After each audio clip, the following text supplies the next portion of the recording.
Hello guys, episode 46 में आप सभी का वेलकम। जैसा कि लास्ट एपिसोड में देखा था हमने, जिया गोजियान वर्चुअल गेम में एंटर करता है और वहाँ पे डिप्टी कमांडर से मुलाकात होती है जो कि उसको टॉप सीक्रेट फाइल देता है। और जिया गोजियान उसको पढ़ने के बाद में डिप्टी कमांडर को बताता है कि ये जो कुछ भी इसमें लिखा है सब बेकार लिखा हुआ है, सब झूठी बातें हैं। और ये कहने के साथ में वो लॉग आउट होते हुए कहता है, अगर कोई और जानकारी मिले आपको तो मेरे को कॉन्टेक्ट कर लीजिएगा। जब डिप्टी कमांडर अपने वर्चुअल गेम से बाहर निकलती है तो बाहर उसके फादर खड़े होते हैं और उसको चिल्ला रहे होते हैं, अब तुम्हारा जब गेम से पेट भर गया है तब तुम बाहर आई हो। अपने फादर को देखने के बाद डिप्टी कमांडर एकदम शॉक्ड हो जाती है और चिल्ला के कहती है कि यहाँ पे एक बॉर्डर लाइन है, आप बता के आइए। हेलो गाइस, आपका बहुत बहुत दिल से शुक्रिया कि आपने मेरे चैनल को सब्सक्राइब एंड लाइक किया है। और जो लोग भी वीडियो देखने के लिए आए हैं, प्लीज गाइस आप लोग वीडियो को एंजॉय करिए। अगर आपको वीडियो देखने में अच्छी लगे तो please guys subscribe and like जरूर करके जाइएगा। अब देखते हैं आगे। जैसे कि पिछले एपिसोड में गोंगसुन ने अपने फादर से कहा था, अगर मैं फिगर बन जाऊँ तो उससे क्या होगा। उनकी ये बात सुनने के बाद में फादर उससे बोलते हैं, आप क्या कह रही हैं।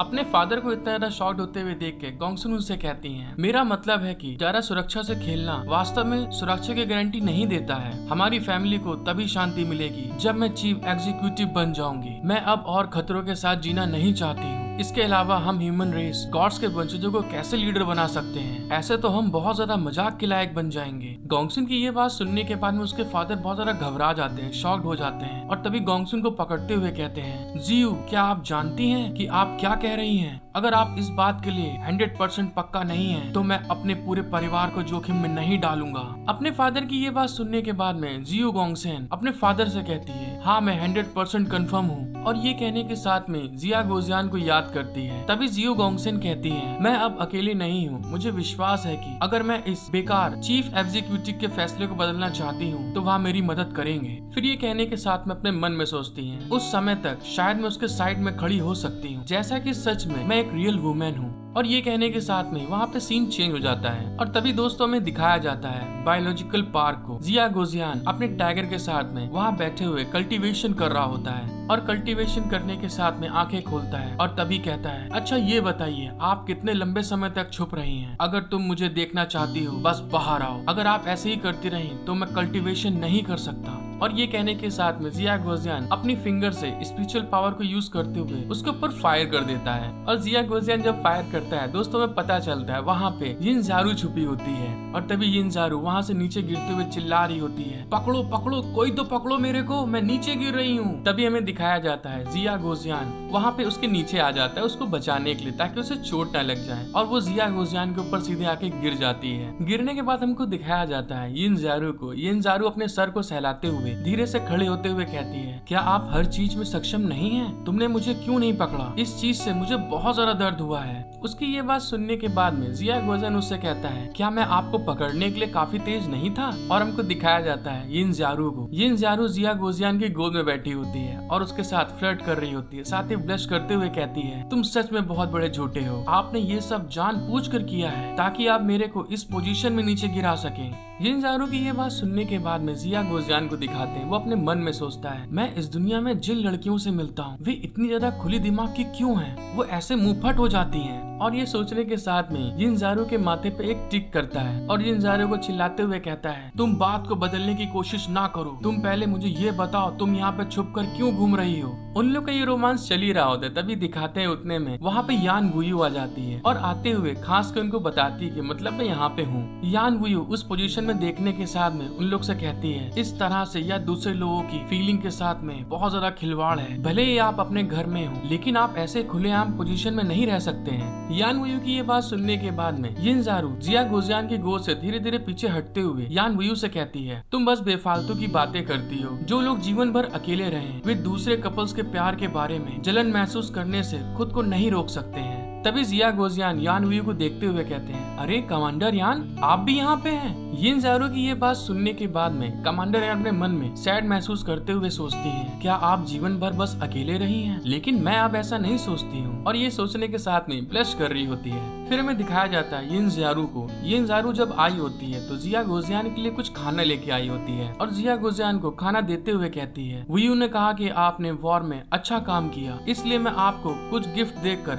आपको सरप्राइज करना चाहती थी और तभी मुझे पता चला कि आपने मुझे ढूंढ लिया। यिनज़ारू की ये बात सुनने के बाद में यान वुयू कहती है, यिनज़ारू ने कहा कि आपको ये पसंद है मिलिट्री मोटर्स, इसीलिए मैंने स्पेशली आपके लिए वहाँ पे अप्लाई किया है। वो बाहर है, इसीलिए इसे गिफ्ट के रूप में रख लें। उन लोग की ये बात सुनने के बाद में तभी हमें दिखाते हैं जिया गोजियान उनकी ये बात सुनने के बाद में अपने मन में शैंग जोये के बारे में सोचते हुए कहता है, आपका इन सभी चीजों के लिए बहुत बहुत धन्यवाद। मुझे अब मोटर्स में कोई दिलचस्पी नहीं है, लेकिन मैं खाना खा लूंगा क्योंकि दोस्तों अब इसकी दिलचस्पी घोड़ी में आ चुकी है। फिर जिया गोजियान यिनज़ारू से खाना लेते हुए अपने मन में सोचता है, शैंग जोये पर उस सवारी के बाद मैं अब किसी दूसरी सवारी पे बैठकर संतुष्ट नहीं हो सकता। और इस बात को सोचने के बाद में जिया गोजियान वहाँ से पलट जाता है और जाते हुए कहता है, क्योंकि आप लोग यहाँ हैं तो आप लोग चाय पीना चाहेंगे। यिनज़ारू उसकी ये बात सुनने के बाद में दौड़ के उसकी तरफ आते हुए कहती है, अरे हाँ बिल्कुल मुझे पीना है तुम्हारे साथ चाय। और बेचारी यान वुयू का तो दिल टूट चुका होता है क्योंकि उसने बड़ी प्यार से इसके लिए कार लेके आई होती है, लेकिन तभी जिया गोजियान ने उसको मना कर दिया होता है। फिर हमको दिखाते हैं यान वुयू बहुत ज्यादा गुस्सा आ जाती है इस बात से और वो अपने मन में गुस्से में सोचती है, उसने मेरी व्हीकल लेने से इनकार कर दिया लेकिन ज़ियारू का खाना खाना एक्सेप्ट कर लिया। ठीक है, आखिरकार वह उसकी प्रेमिका है तो वह ऐसा क्यों नहीं करेगा, लेकिन वो मेरे साथ ऐसा बिहेव कैसे कर सकता था, मानो कि मैं उसके लिए कुछ हूँ ही नहीं। मैं ऐसे टेंटर हुक पर अकेले क्यों हूँ? क्या उसकी शांति सच्ची है? क्या यह केवल ज़ियारू के सामने एक दिखावा है? यह सच में गलत है, उसको ऐसा नहीं करना चाहिए था। फिर ये सब सोचते हुए यान वुयू जिया गोजियान की तरफ जा रही होती चाय पीने के लिए। तभी यिनज़ारू उससे कहती है, यान वुयू जल्दी आइए, जिया गोजियान ने जो चाय बनाई है उसका आनंद लीजिए, यह सच में बहुत अच्छी है। मैं चाहे जितनी बार भी इससे मिन्नत करती हूँ कि मुझे इसका नुस्खा दे दो, लेकिन वह मुझे कभी नहीं देता है। यिनज़ारू की ये बात सुनने के बाद में यान वुयू कहती है, क्या सच्ची ऐसी बात है? और ये कहने के साथ में यान वुयू को दिखाते हैं वो भी वहाँ जाके सीट पे बैठ जाती है और बैठने के साथ कहती है, सच में बहुत अच्छी चाय है ये तो। धीरे धीरे चुस्की लेने से मैं इसका एहसास और अच्छे से कर सकती हूँ। इसके हर एक घूंट में बहुत शांति है। यह सच में बहुत ज्यादा मिस्टीरियस है और बहुत ज्यादा अच्छी भी। फिर हमें दिखाते हैं ये बात कहने के साथ में यान वुयू उसके हाथ को टच कर लेती है और उसके हाथ को टच करते हुए कहती है, मैंने सही कहा ना मिस्टर जिया। और साथ ही हमको दिखाया जाता है यान वुयू उसको टच करने के साथ में अपनी एक टेक्निक यूज करती है, स्पिरिचुअल सेंस एक्सचेंज। और तभी यान वुयू उसकी फिंगर को टच करने के साथ में अपने मन में हंसते हुए कहती है, आपने मेरा प्रपोजल एक्सेप्ट नहीं किया, लेकिन अब ये क्या है? और तभी दोस्तों में दिखाया जाता है यान वुयू ने वहाँ पे अपनी एक टेक्निक का यूज किया होता है जिसका नाम होता है स्पिरिचुअल सेंस एक्सचेंज। और जैसे कि इसके नाम में आपको पता चल रहा है कि इन लोग स्पिरिचुअल बात कर सकते हैं आपस में। फिर यान वुयू अपने मन में कहती है, अगर आप ज़ियारू को पसंद करते हैं और इस बात के लिए दोषी महसूस करते हैं कि आपने तभी उन चीजों को फिर से सामने लाना बंद कर दिया, और अगर आप दोषी महसूस नहीं करते हैं तो इसका मतलब है कि आप उससे प्यार नहीं करते। लेकिन मैं आपको ईमानदारी से सजेशन देती हूँ कि अगर वह हर्ट होती है तो आप उसे जाने दें। यान वुयू की ये सब बातें सुनने के बाद में जिया गोजियान अपने मन में हंस रहा होता है और हंसने के बाद दोस्तों में दिखाया जाता है जिया गोजियान ने यान वुयू का हाथ दोबारा उसकी साइड में कर देता है, जिस चीज से यान वुयू बहुत ज्यादा गुस्सा आ जाती है और वहीं पे अपनी मुट्ठी कस लेती है। और तभी जिया गोजियान उससे कहता है, मैं नहीं जानता कि कमांडर यान चाय के बारे में भी इतनी ज्यादा मास्टर हैं और युद्ध के मामले के अलावा उनको इतना सब कुछ पता है। और फिर दोस्तों को दिखाया जाता है इससे पहले यान वुयू जिया गोजियान को छेड़ रही होती है। अब जिया गोजियान अपना बदला ले रहा होता है, वो अपना हाथ लेता है और यान वुयू की जांग पे सहलाने लगता है। उस चीज को फील करने के बाद में यान वुयू की तो एकदम हालत खराब हो जाती है, वो एकदम शॉक्ड हो जाती है, वो वाइब्रेट होने लगती है, ब्लश करने लगती है। जब जिया गोजियान देखता है कि यान वुयू बहुत ज्यादा ब्लश कर रही है, तभी जिया गोजियान यान वुयू की तरफ देख के हंसते हुए कहता है, यहाँ बायोलॉजिकल गार्डन में स्पिरिचुअल पावर बहुत ज्यादा है जो कि चाय को ताजा बनाती है। मैंने इसमें कुछ खास नहीं किया और ऐसा नहीं है कि मैं ज़ियारू की मदद नहीं करना चाहता। उसकी ये बात सुनने के बाद में यान वुयू ब्लश करते हुए कहती है, आप सही कह रहे हो, मुझे फील हो रहा है। फिर कहता है, उसके जैसे किसी व्यक्ति के लिए दूसरी जिम्मेदारी उठाने का मतलब केवल अधिक काम करना है, तो हम उसे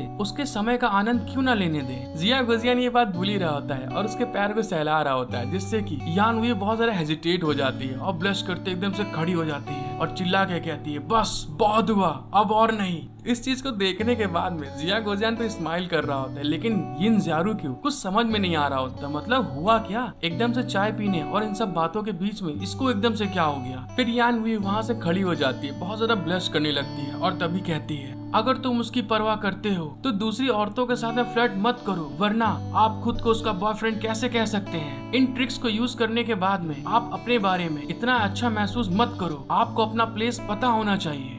जबकि दोस्तों खुद फ्लर्टिंग पहले इसने स्टार्ट करी, अब जब उसने करी तो इसकी हालत खराब हो गई। हेलो गाइस, आई होप कि आपको एपिसोड देखने में मजा आया होगा। अगर आपको एपिसोड देखने में अच्छा लगा है तो प्लीज गाइस मेरा सपोर्ट करें, लाइक, सब्सक्राइब, शेयर, कमेंट करके बताएं मुझे कि आपको एपिसोड कैसा लगा। Thank you for watching my video, love you all.